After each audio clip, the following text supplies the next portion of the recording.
Përshëndetje miq, jam duke përgatitur komposto me kumbulla të arta. Këto quhen kumbulla të arta nga ngjyra e tyre e bukur e verdh. Dhe ne kemi fat që në Shqipëri kemi pak a shumë të gjitha frutat dhe në kohën e dur duhet që edhe ti përgatisim që ti kemi sa më gjatë. Kumbullat mund t'i përgatisim edhe komposto, mund t'i përgatisim reçel, mund t'i përgatisim edhe suko, lëng kumbullash. Sot unë do të përgatis kompostot dhe siç e shikoni ju, kam mbushur disa vazo.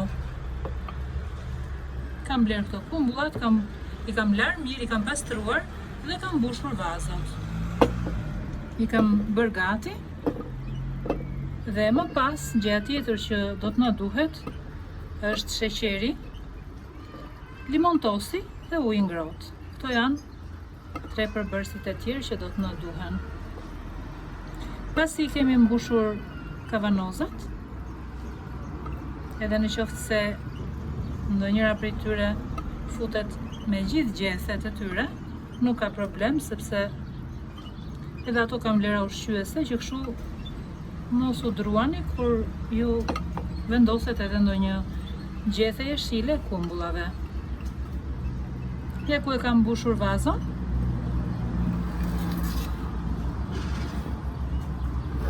Tu kemi edhe këto të tjerat dhe do të na duhet limon tosi edhe sheqeri. Këtu kam edhe ujin e ngrohtë, kemi mbushur 1-2 shishe qelçi me ujë të ngrohtë dhe jemi gati për të përgatitur komposton.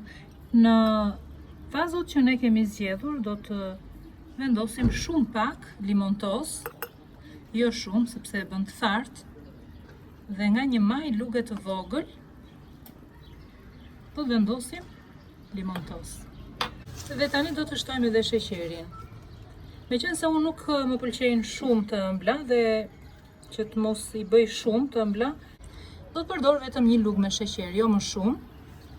Edhe kjo është e mjaftueshme sepse frutat janë të pjekura dhe kanë ëmbëlsinë e tyre. Edhe komposto del e shkëlqyer, jo shumë e ëmbël. Ne këto do t'i ruajmë për dimër, që kështu në dimër na duhet të kemi fruta në mënyra të ndryshme, edhe reçel, edhe komposto. Prandaj përgatisim që tani në verë. Tani në verë çmimet e tyre janë tepër të lira. Këtu në Shqipëri jemi me fat që i kemi këto sepse janë edhe bio origjinale. I sjellim fshatarët në fshat, i shesin këtu. Dhe ne kemi fat që i kemi. Dhe sa herë që dal për të bërë pazarin, shikoj për të bler gjëra të tilla sepse na duhet t'i përgatisim edhe në dimër në forma dhe mënyra të ndryshme. Ujin e kemi të nxehtë, unë po vazhdoj po i mbush vazot me ujë.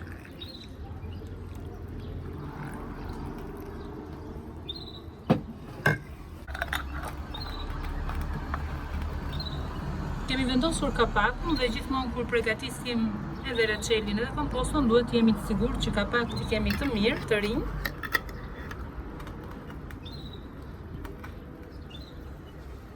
Dhe tani do t'i vendosim në një tenxhere, në një enë më të madhe dhe do t'i zjejmë. Kemi marrë një tenxhere të madhe, këtu do t'i vendosim të gjitha vazot që i kemi mbushur. Do t'i mbushim me ujë edhe do t'i lëmë të zjejnë. I kemi mbushur me ujë, tani do t'a vendosim tenxheren për të zjerë. Do me thënë do t'a lëmë për 25-30 minuta. Dhe pastaj këto vazot janë gati për t'i ruajtur gjatë gjithë dimrit, për t'i konsumuar gjatë gjithë dimrit. Pasi i kemi lënë kohën e duhur për të zjerë, gati 25 minuta, i heqim nga tenxheria.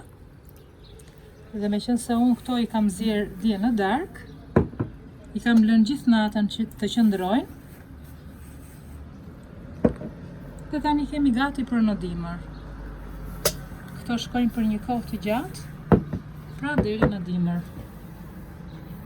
Meqense tani përdorim frutin e freskët, kumbullat Në këtë mënyrë mund t'i kemi për një kohë të gjatë. Edhe këto janë shumë të shëndetshme, ne mund t'i përdorim gjatë gjithë vitit. Miqtë e mi, jeni në kohë që të nxitoni të përgatisni në mënyra të ndryshme gjithë frutat që janë të stinës, që na ofrohen në mënyrë sa më natyrale. Dhe në këtë mënyrë, në reçelra, në gjitha llojet, domethënë t'i kemi të thata, pse jo? Edhe dimrit i bëjmë dhe shaf. Dhe janë shumë të mira, janë tepër të shëndetshme. Ja u këshilloj që gjatë stinës të verës, gjitha visat të merren me përgatitjen e, ne i themi zejre, po gjitha këtyre gjërave të mira që mund t'i kemi gjatë vitit, sepse këto janë fruta që e kanë kohën e tyre shumë të shkurtër dhe ne i kthejmë domethënë gjatë gjithë vitit në natyrezë në mënyra të ndryshme. Kalofshi sa më mirë miqtë e mi, ju përshëndes, mirupafshim.